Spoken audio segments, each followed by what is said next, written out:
बोलो न अवनी, आखिर कब तक इंतजार करवाओगी? अब तो जवाब दे दो, हाँ नहीं तो ना ही सही। अनिकेत बोले जा रहा था पर शायद सामने वाले पर उसकी बात का कोई असर नहीं था।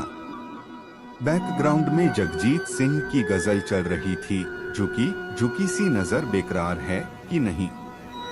अवनी न जाने किस दुनिया में गुम थी, उसकी बड़ी बड़ी आंखें न जाने किसे सोच रही थीं। 2 साल पहले कुछ ऐसा हुआ था कि उसने अपने आप से वादा किया था कि वो आगे से कभी दिल का कहा नहीं मानेगी। उसकी जिंदगी का एक ही उद्देश्य होगा, कैरियर बनाना। बचपन से ही अवनी को अपने घर में कभी शांति नहीं मिली।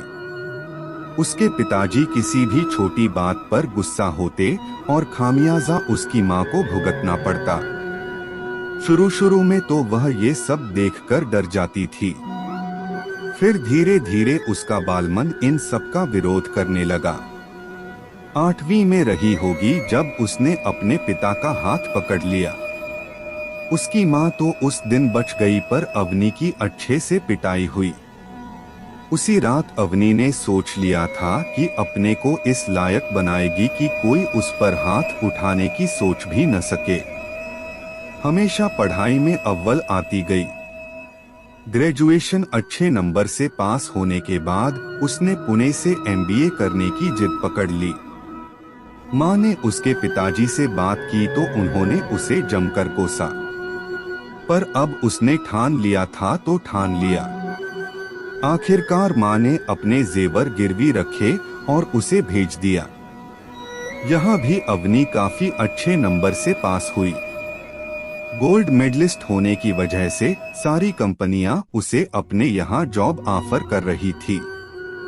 जल्दी ही एक मल्टीनेशनल कंपनी में उसकी नियुक्ति अच्छे पद पर हो गई।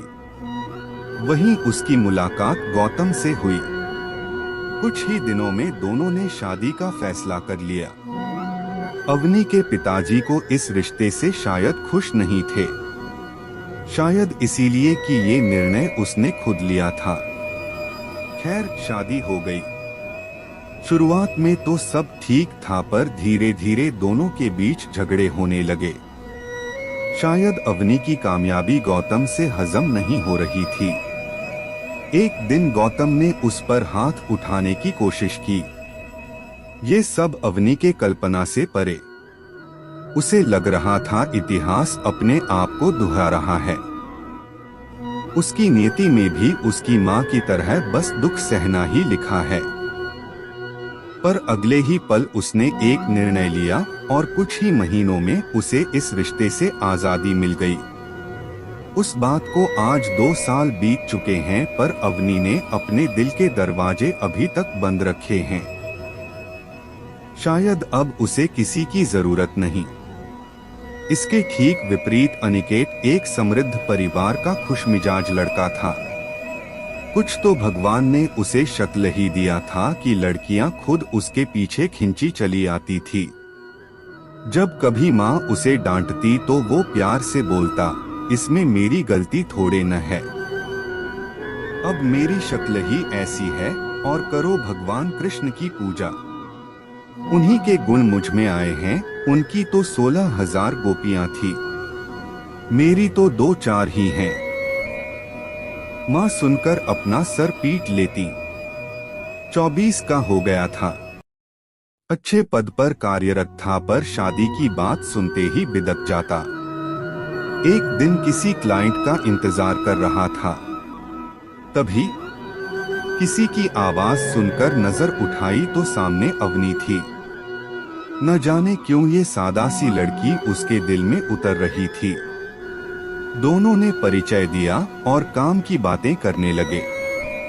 फाइल चेक करने के बाद अनिकेत ने उसके प्रोजेक्ट को ओके कर दिया। अब अक्सर दोनों कंपनी के काम से मिलने लगे।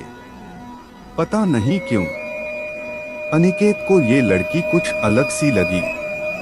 उसकी बड़ी बड़ी आंखें जिनमें छुपी उदासी को वो खूब सारे काजल में छुपा देना चाहती थी, अनिकेत से छुप न सकी। अनिकेत की कोशिश होती कि कुछ ऐसा हो जिससे पल भर के लिए ही सही उसके चेहरे पर मुस्कान तो आए। प्रोजेक्ट खत्म होते होते दोनों के बीच दोस्ती हो गई। अनिकेत इस दोस्ती को एक नाम देना चाहता था। शायद उसे समझ आ गया था कि उसकी मंजिल यही है, पर अवनी से कैसे कहे। एक दिन दोनों डिनर पर गए थे तो आखिरकार उसने अपने दिल की बात उससे कह ही डाली। पहले तो अवनी को अपने कानों पर यकीन ही नहीं हुआ। उसने अनिकेत को दोस्त से ज्यादा कुछ नहीं समझा था, या शायद समझना ही नहीं चाहती थी। जिंदगी उसे एक और मौका देना चाहती थी, पर शायद वो लेना नहीं चाहती थी। समय बीत रहा था। अनिकेत की माँ अवनी से मिलना चाहती थी, पर उसकी हाँ का इंतजार था। बोलो न, आखिर क्यों भाग रही हो तुम मुझसे? कुछ तो बोलो, न जाने क्या हुआ। अवनी की आंखों से आंसुओं का सिलसिला जो शुरू हुआ तो फिर खत्म ही नहीं हो रहा था। पहले तो अनिकेत घबरा गया, लगा कुछ गलत तो नहीं बोल दिया। पास जाकर अवनी के आंसू पोंछे और हाथ पकड़कर सोफे पर बिठा दिया। कुछ ही देर में अवनी अपना अतीत उसे बयां कर रही थी। अब सब कुछ साफ हो रहा था। सब कुछ सुनने के बाद अनिकेत के नजरों में अवनी की इज्जत और भी बढ़ गई थी।